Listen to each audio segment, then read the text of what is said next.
Hello, beautiful souls, and welcome back to the Life Vision Lab podcast, the space where we explore what it truly means to live a clear, conscious, and purpose driven life. I want to begin today with a moment of gratitude for you, this growing community, and for the journey that's unfolding. We're now reaching listeners and subscribers from all around the world, and it honestly feels like divine orchestration. But I also want to be real with you. Getting here took a lot of inner work. There was a time when I only dreamed of having conversations like these, very deep, meaningful exchanges with people who inspire me at the soul level. And the truth is, I had to do a lot of personal alignment work to meet that vibration, to become the kind of person who could attract these experiences. If you've ever wondered how to raise your own vibration to attract the right opportunities, people, and purpose into your life, stay tuned. I'll be doing a special upcoming episode just on that, how to work on yourself from the inside out so what you desire can find its way to you. But for now, I'm so excited to dive into today's conversation, one that speaks directly to the power of curiosity, learning, and living with intention. Dr. Sheldon Greaves, I am so excited to have you on Life Vision Lab podcast.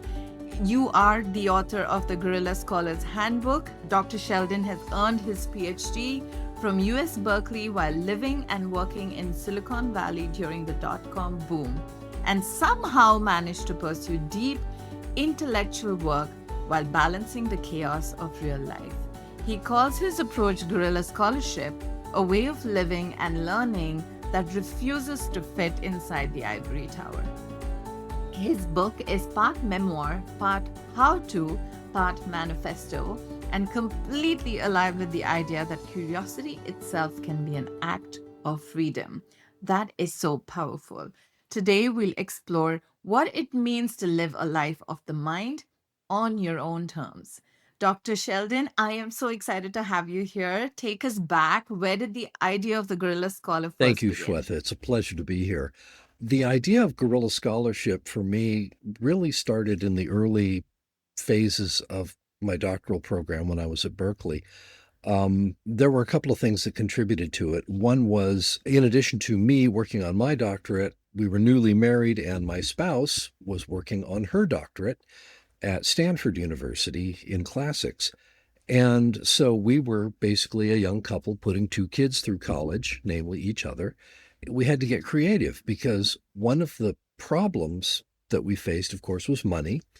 And Right. one way that we dealt with that was that I would go to school and my wife would work, and then the next year we would swap, and she would go to school and I would work, and then we'd swap back again. It Mhm. took longer, but we did both manage to Mhm. finish and stay married, which I thought was pretty cool. The other problem, though, is that during the times when I was working, I didn't have access to the usual tools at the university. So, in order to keep up with my studies, I had to get creative. I had to find other ways of accessing the same information or something comparable and to stay current on what was being published. That required some finesse and creativity. But a really big influence for me was a book by Ronald Gross called The Independent Scholar's Handbook, Mhm.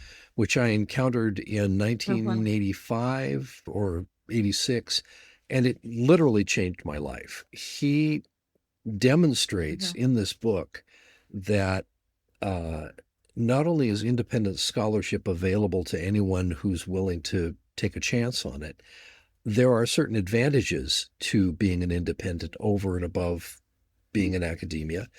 And he also demonstrates that a lot of the really creative and innovative thinking in the intellectual world is not happening in academia. It's happening outside among independents, not quite Right. so constrained by what you're allowed to do in the university. The other problem was that even though I had a career path kind of mapped out for when I finished, which was to stay in academia and teach, a couple of things happened. One was I discovered that there really weren't any jobs out there. And, what do you do with that? The other was that I discovered that they really were serious about staying in your lane as far as your specialty. Mhm. So one of my professors, this absolutely wonderful woman, was a great teacher and a mentor for me and was the head of my dissertation Mhm. committee. She retired about the same time that I was finishing my dissertation, and she was all excited. And she made this really interesting comment. She says, now I can finally study, I can do research on the things I've always wanted to do. And that kind of set me back like, really? You couldn't do that when you were, because it wasn't like she was going to go off and, go from, she was an Assyriologist, and it's not like she was going to go off and study black holes or something like that. I mean, these were still things that were Mhm. nominally in her field. In line with what she'd worked Exactly. on, Yeah. right? Uh, but the thing Mhm. was, in academia, you can do research on stuff that you can get funding for. And getting funding is a Mm. big part of it. And if you can't get the funding for your particular project, it's not going to happen. Well, she had Mhm. retired. She had a pension now. She didn't have to go chasing after grant Mhm. money. She still had her office. She still had Mhm. access to the university library and her colleagues. So she was free to do pretty much whatever she wanted. And she actually ended up doing some Mhm. really cool stuff. So that, all Mhm. those things, it was Silicon Valley in the late 80s, early 90s. There was an incredible amount of really cool stuff going on. The computer revolution was happening. There was Mhm. all kinds of scientific and Mhm. technical um, advances Mhm. and revolutions that were going on. And I'd always been interested in science anyway. Um, it seemed wrong just to let all that go and just ignore all that for Mhm. the sake of Mhm. an academic convention of specializing. I didn't want to Mhm. do that. So Mhm. I decided to take this philosophy and take it on the road and see what happened. Did. Amazing. And that's so empowering, even listening to you say that, Dr. Sheldon, because I know several people who probably want to pursue this, but really struggle thinking about financial constraints, family Mm-hmm. constraints, just focus so much on the constraints without really thinking, how can I actually pursue it? And so it's so empowering to know that you did it through all of these constraints yourself. And what did you say your PhD was or is in, Dr. Yeah, my Sheldon? PhD is in ancient Near Eastern studies, which is geographically the Wow. Middle East, but Mm-hmm. the ancient world, Mesopotamia, Syro-Palestine. And I would say Mm-hmm. my primary area of specialty is the Hebrew Bible, or the Old Testament to most of us. Mm-hmm. Mm. Beautiful. And how long did you take to finish your It took me PhD? 11 years. Yeah, Wow, but we you kept kept at it. at it. And so it was resilience, it was grit, it was having that vision Hmm. ahead that you want to make sure you get your, and I think it was the hunger to learn. Yeah. I don't think it was a lot about getting the degree or the certification or the credentials, but I think it was just the hunger to learn that got you Hmm. to achieve it. Beautiful. And at what point did you realize you were creating a completely new model for the intellectual It life? sort of came on gradually Mhm. until the last couple of years in academia when I was having to think about, well, what am I going to do now when after I graduate? Mhm. When I graduated, what was I? I was like in my late 30s, and I realized I'd been basically in school since I was 6. And so Mhm. now what do I do now? And at first Mhm. I just worked as a technical writer because that's basically what humanities majors did in Silicon Valley after they graduated.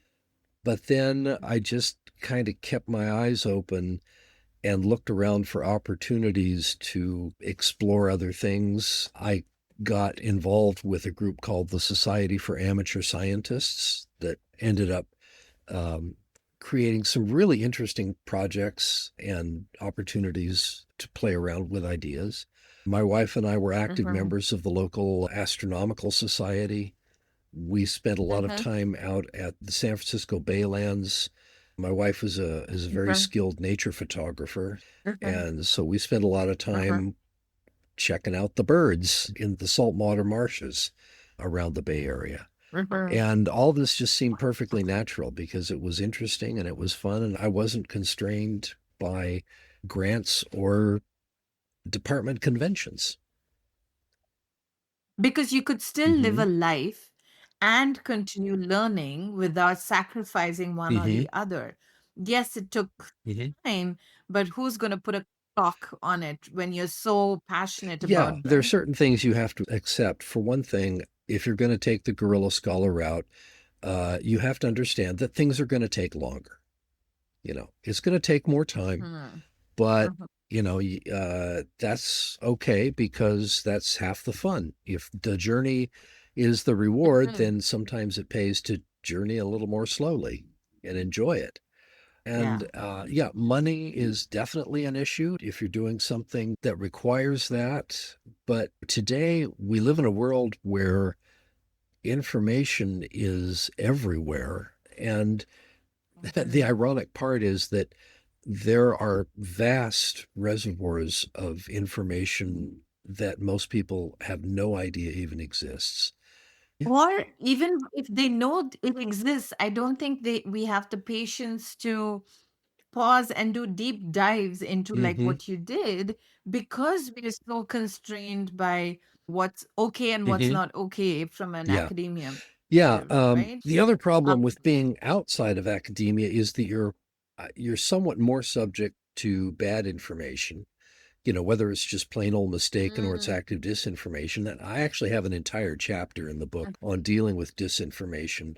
mhm. When I started, when I never thought I would end up having to write about that, but here we are. So, But I think it's so important to talk about it in hmm. this day and age of social media. So many different ways that we get Hmm. information. And so many of us feel we have to wait for perfect conditions before we begin. But what I hear you say is curiosity doesn't wait for No. permission, right? You have to pursue it. And there's so many ways you can do it. And I know your book talks a bit more Hmm. in detail. So let's dig into that Okay. philosophy a bit more. How does a guerrilla scholar think differently from someone following a traditional academic path? What are the core principles, the mindset of the guerrilla Well, scholarship? the first step is to understand that you can go anywhere. You can follow Mhm. whatever path the information and the evidence takes you, and you can follow your interests. Mhm. For example, back in the 60s, 70s, and 80s, there was this independent scholar named Barbara Tuchman, and she wrote a number of wonderful books on history, various Mhm. aspects of history.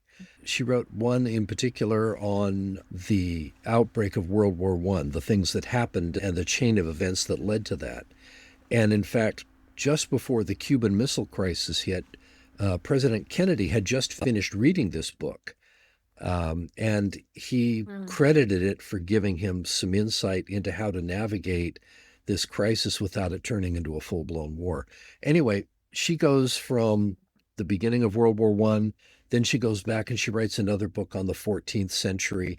Then she comes back again and she writes another book on the early years of the United States after the Revolution. She just kind of followed her interest, Mhm. and there's no way she would have been allowed to do that in a regular university Yeah. position.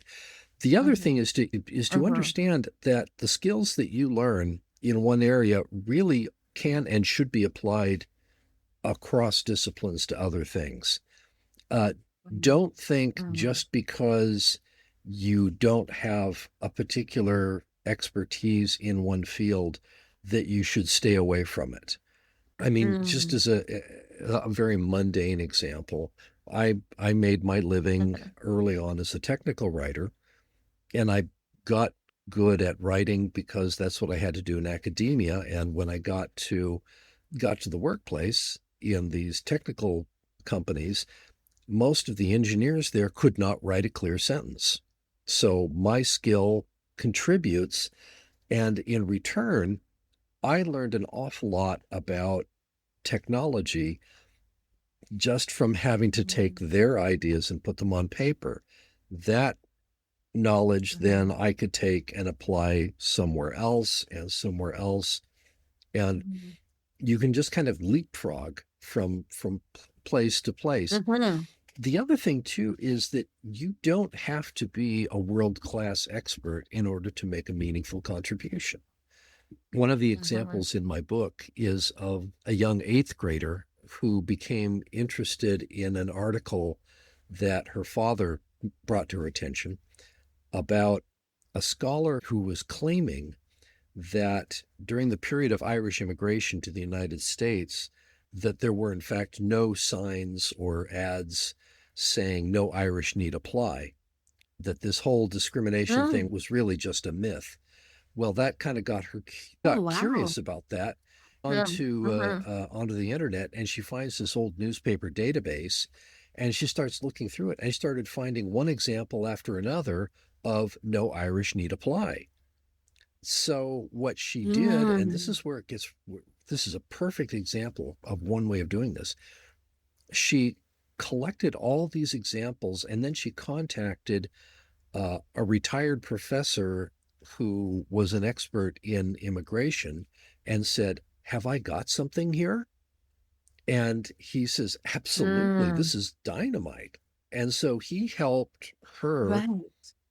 take all this research that she did and craft it into a paper that could be submitted for peer review. And it was, and she was published. And in fact, her paper basically upended this consensus that the whole no Irish need apply thing was a myth. She completely overturned that, Mhm. and, at age Wow. 14. So, Sure. it's that does not mean that she's an absolute expert on immigration, but she still made a significant contribution to the field.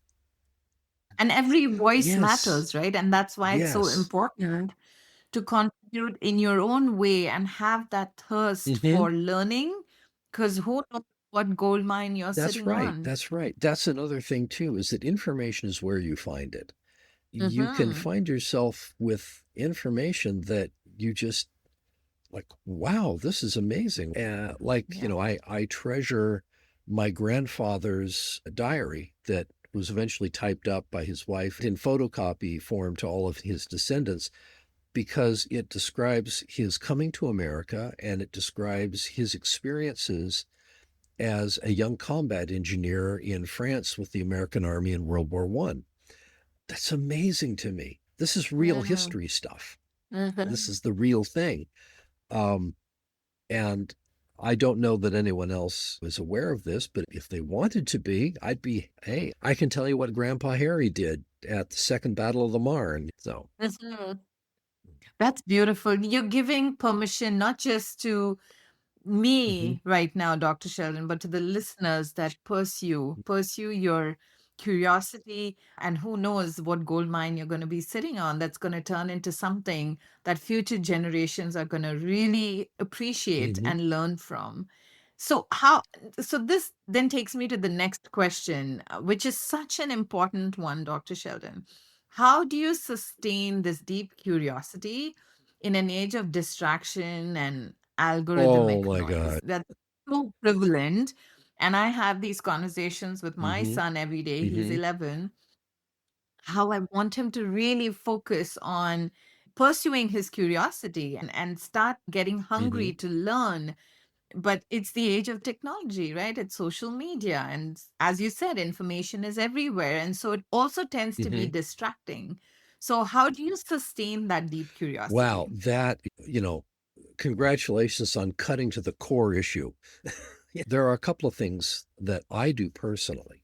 Um, Mhm. One is to develop some regular habits that you stick to and that take you away from the screen. Probably there are some disciplines that I have cultivated over the years that have helped me to stay focused and to, um, stay on track. The first and probably the most important is keeping a daily notebook. So I have Mhm.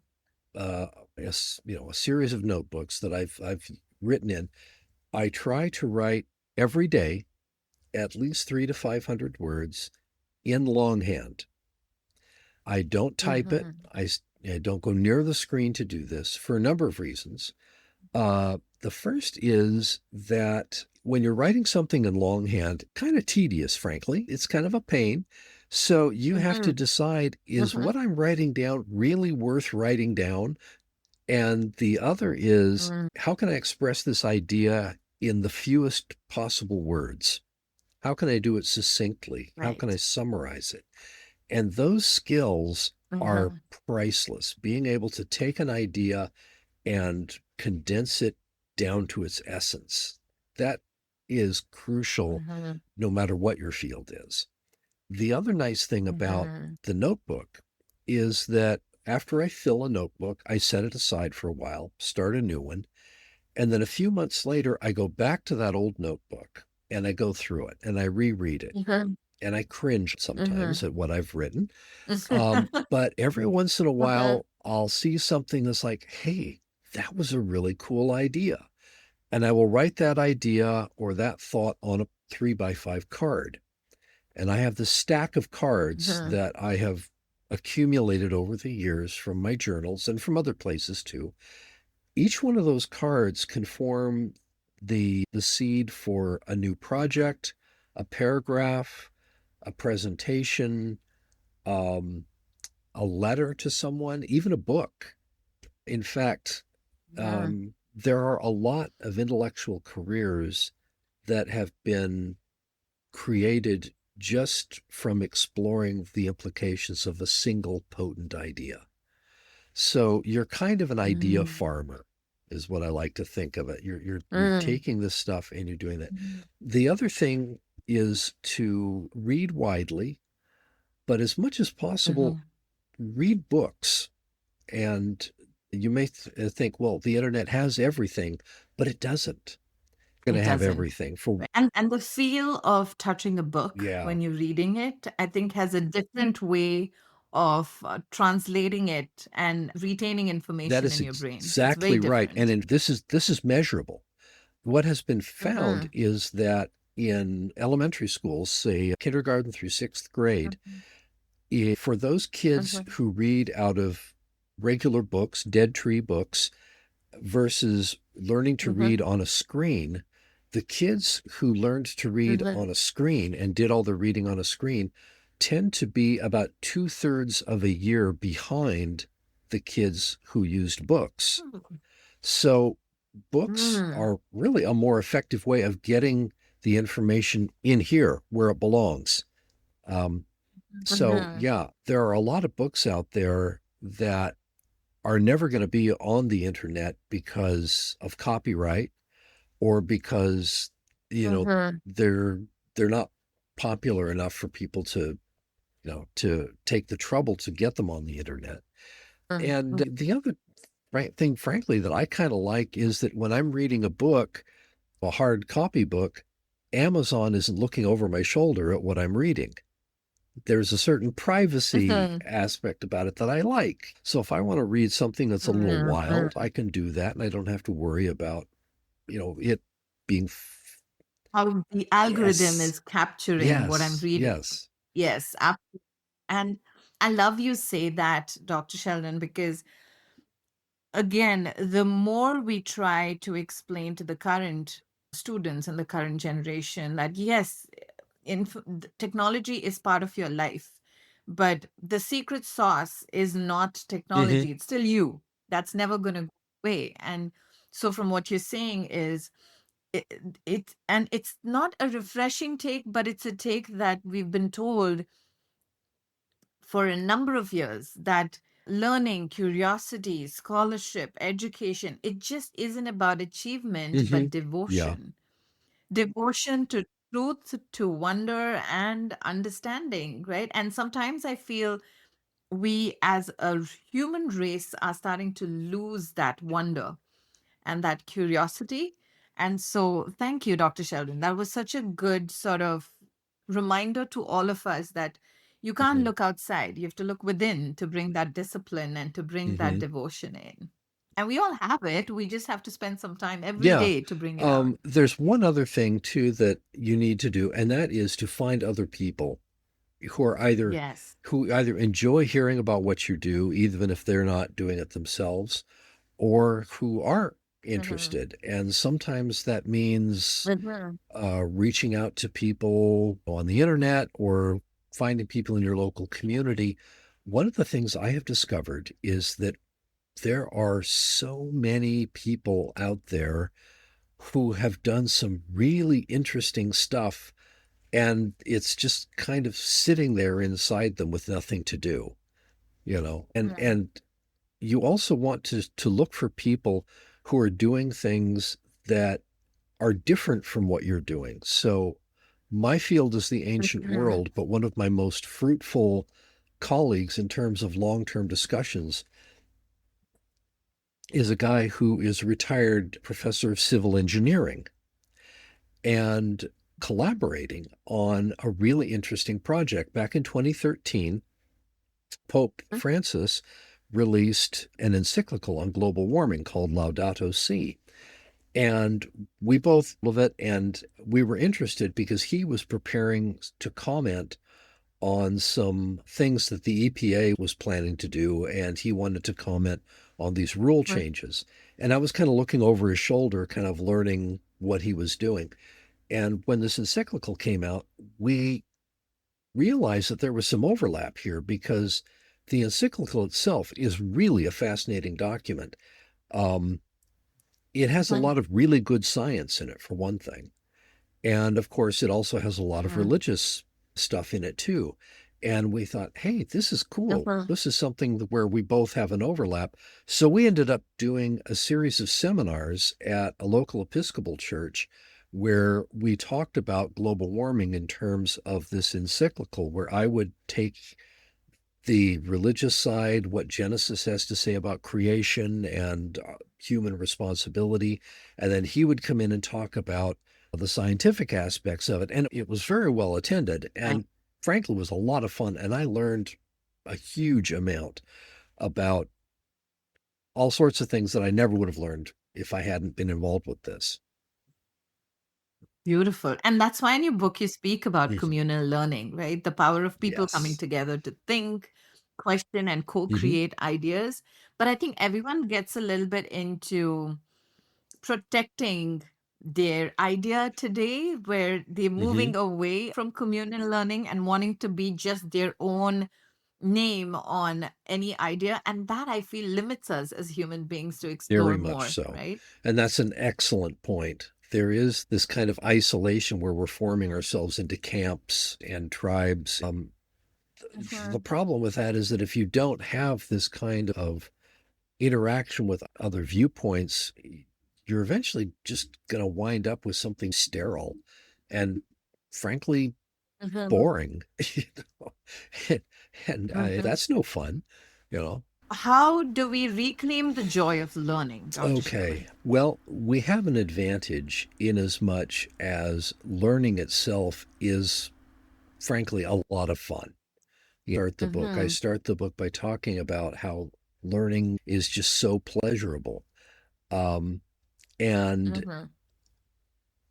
if I could change one thing, it would be that we have this bias in our society that if you learn something, Mm-hmm. it's because you need it in order to make money at something. Right, You because you need need to to monetize monetize it. And it. this is especially true in academia now because college has gotten so expensive. You can't major Mm-hmm. in something that isn't going to give you a job that pays you a lot of money. So if you want to major in, you know, music history or something like that, and then you end up with 150, $200,000 in debt, well, that's just not going to happen. You're pretty much Mm-hmm. forced into these other fields. The other thing too is that Mm-hmm. universities over the last 40, 50 years been run more and more like a business, and that's just wrong. What is the purpose of a Mm-hmm. business? And that's part of being a capitalist Yeah, world, right? and we have to get away from this. The purpose of a business is to Mm-hmm. make. The purpose of a university Mm-hmm. is to graduate students, and Mm-hmm. that has It's to spread and there used to education. be this wonderful old phrase that you'd hear applied to the university experience: preparation for life. not just a career, but you are Mm. developing who you are. You're coming into your own. You're developing a philosophy, deciding what kind of person you want to be and what kind of impact you want to have on the world. You hardly ever hear that. Deeply, deeply Yeah. human, right, Hmm. Dr. Sheldon? I think we keep so focused on everything else outside of the human Hmm. experience. And And that really resonates with me because at Life Vision Lab, when I wanted to launch hmm this podcast, you get so pressured from the outside. What's your niche? How are you going to monetize it? You got to spend all this hmm money to do this. And what's the whole point of it? You're almost judged. You want to start something that is not going to monetize.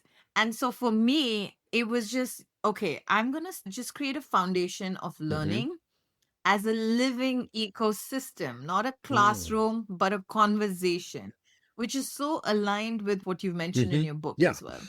Learning is already fun and it's already pleasurable and it's already a Sure. source of joy. Mhm. We just have to remind people that this is true. And you've used the phrase give permission. And I think that's a wonderful way to put it.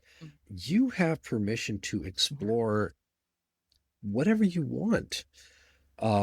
You have Mhm. to be serious. You have to be careful. You have to make sure that you're not fooling yourself or being led down some strange rabbit hole.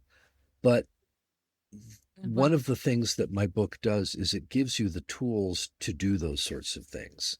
And a lot of it is Mhm. just ways of thinking, practice, Mhm. and building your own community, your own network. The other Mhm. thing is to understand that you can create some really amazing things in terms of learning structures and learning institutions if you want to. I was uh, involved, for instance, by a very strange chain of events. I ended up working with two other gentlemen to co found a university. There's a story in there about two undergraduate students who had too many books, and they ended up Mhm. creating their own public library in San Francisco that's still going Wow. on. It's like 18 or Wow. 19 years later, and it's still there. And it's completely Right. unique. And it fills a remarkably interesting niche that a lot of people who just wouldn't be served by regular public libraries. And the Mhm. other thing that I would emphasize is that the ability to go find out things, to dig up information, it it gives you a sense of confidence in yourself and in the Mhm. world, and Mhm. it strengthens you in a way that just learning something to get a job just doesn't. It's very difficult to articulate, Mhm. but when you've seen it in other people and when you've seen it in yourself, there's no mistaking it. There's Mm. 100%. Like when I went on this quest, and then I'm meeting people like you, Dr. Sheldon, and many others that I've lined up, the excitement on how much I'm going to learn is unparalleled to how am I going to monetize it? And don't get me wrong, I think we all have to have, like you said, you have to have the Mm-hmm. balance between how you're going to make money because food Yep. costs money, a roof over your head costs Mm-hmm. money, right? But don't sacrifice learning and that hunger and that curiosity because of all of this. I think both Mm-hmm. are very important aspects to a Yeah. human The other experience. thing too is that, you can do a lot with very little time. You know, Mhm. if you can give yourself, I don't know, maybe an hour a day on a particular subject where you're really in there and you're really focused, um, in a year or two, you will know a few things. I go through Mhm. as part of the book, I explain like how many hours of study does it take to get an associate's degree in a particular field. And Mhm. it's not Mhm. all, it's maybe a couple of years of, an hour a day. Mhm. And really that's all you need. I mean, for a lot of stuff. But I think it's the Oh distraction yeah. too, Dr. Oh yeah. Sheldon, right? The Yeah. scrolling and the trying to instill that Yeah. discipline every day to dedicate an hmm hour a day just to Yeah. learn And something and just to read, it just is to journal. hard. And that's because These distractions have been crafted by people with a great deal of psychological expertise, and they are very good at what they Mm. do. I struggle Mhm. with it constantly. It just drives me nuts, but I keep watching, you know. So yeah, it's not easy. It really isn't easy. That's why it's also good to have you. But I think it's in that Hmm. resilience by showing up Yeah. every day and doing Yeah. it every day. So, Dr. Sheldon, for someone, I was going to sorry, say go ahead. habits are more powerful than deadlines. You Oh, that's such a good point.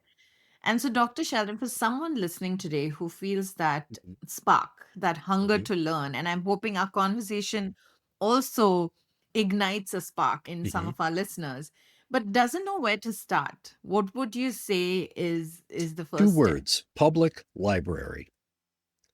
Public Mm, library, and don't just, you know, go to the computer screen or whatever. Go to the reference librarian and talk to him or her mhm, and tell them what you're interested in and ask them what they know. Now, you may think that you know what's in a public library. You don't. Reference mhm, librarians are borderline magical. They know about stuff that most people would never even dream is there. And they can point you in some really mhm, fruitful directions, many of which don't involve the internet at all. That mm, would be one way to start. The other way that I would start is if you're brand new to a subject, something that you really don't know much about, mhm, start with a kid's book mhm, and then go to mm, maybe a popularized book, but don't stay there. mhm, Move on from that as quickly as you can. Another strategy that you can mhm, do is to look at two or three encyclopedias and look up your subject in each one of those. mhm, And at the end of mhm, each entry in an encyclopedia, there's usually a list of references of books or whatever. So mhm, you look at each of the lists and you find out which book keeps showing up on all of those lists. Go find that book mhm, and start reading there, mhm, because that's the one that the experts say is the one you should know about. There are mhm, things like that, little tricks like that, that I have, all throughout the book for finding a way into a subject. And as always, write stuff down, keep notes, keep a record mhm, of your journey, because there's going to come a moment where you suddenly realize, hey, that thing that I wrote down a couple months ago, that was really important. What was that again? mhm. It Got to helps go you go find it. back Yeah. and look at it. So don't worry about it being perfect or neat or anything like that. In fact, if it helps, get one of those cheap composition books from the dollar store, because if you mess that up, you're only out a Mhm. buck 50 or whatever, a buck and a half. And just start going, and then as you get more and more into it, start coming up with questions that you have. Find a question, find a problem Mhm, to solve, and mhm, then start talking to people. mhm, I've been thinking of this and I've been really mhm, interested in this question here. What's going on with that? And maybe there's an mhm, answer that everyone agrees on and it's satisfactory, but maybe there isn't. Maybe there isn't a good answer for it. mhm. And you may answer that question, you may not, but the search itself can be very enriching, even if you don't win a Nobel Prize for it. Mhm. And just learning to work through living in Mm-hmm. that mystery, Yes. right? It's such a Mm-hmm. beautiful feeling. And so when you say daily, so the first step you're suggesting, Dr. Sheldon, just so the listeners are very clear, is go to your Mm-hmm. public library, chase a question that you have in mind that you've probably Mm-hmm. put off saying, oh, I don't know enough about it. Someone's going to respond on it Mm-hmm. someday. Someone's going to find answers. How about it's you? And Mm-hmm. so take that question, start journaling about it.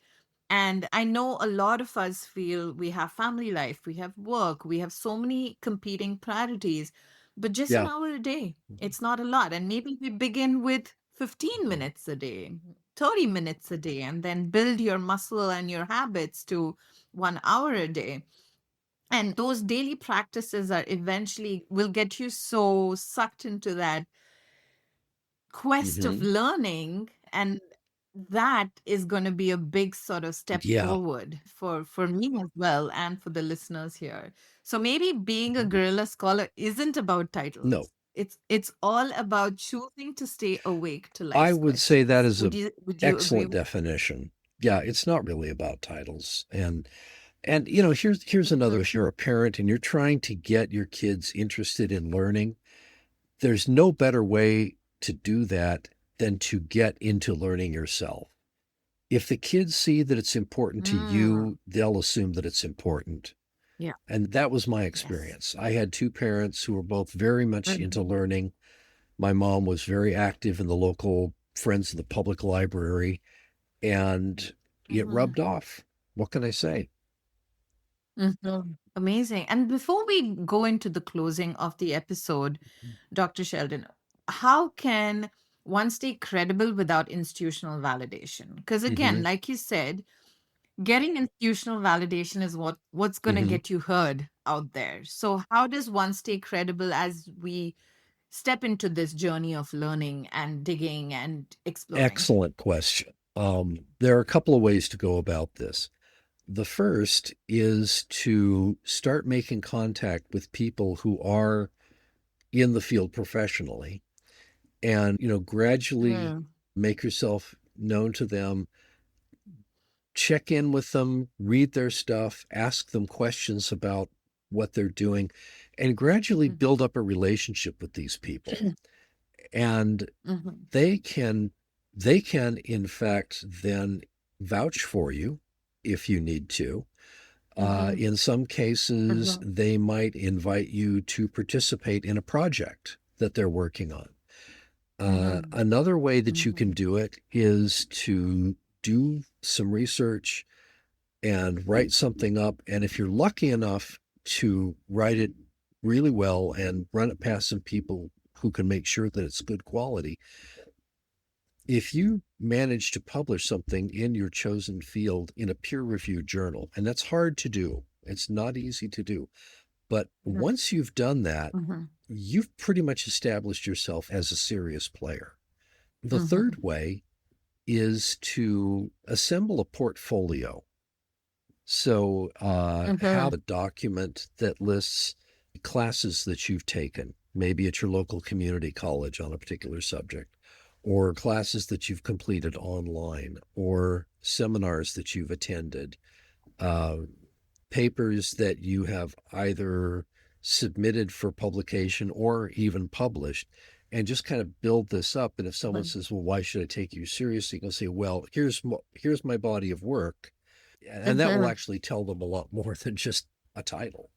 Uh, Quite frankly, the fact that I have a PhD has meant that I've been taken seriously in circumstances where I had absolutely no business being taken seriously. They just said, "Well, he must know what he's mhm. talking about," even though it was nothing to do with what I studied. Well, thank you, Dr. Sheldon, for reminding us that thinking itself can be an act of freedom and that curiosity is the quiet revolution we can each begin today. So, we've learned that guerrilla scholarship is about independence, community, and the joy of lifelong learning. If this episode spoke to you, take a screenshot, tag Life Vision Lab on Instagram, and tell me what part resonated most. That helps me bring more of what you love to this space. And of course, pick Dr. Sheldon Greaves' book, The Guerrilla Scholar's Handbook. I'll link in the show notes below. Until next time, may you stay curious, stay open, and remember your mind is your greatest adventure. Thank you.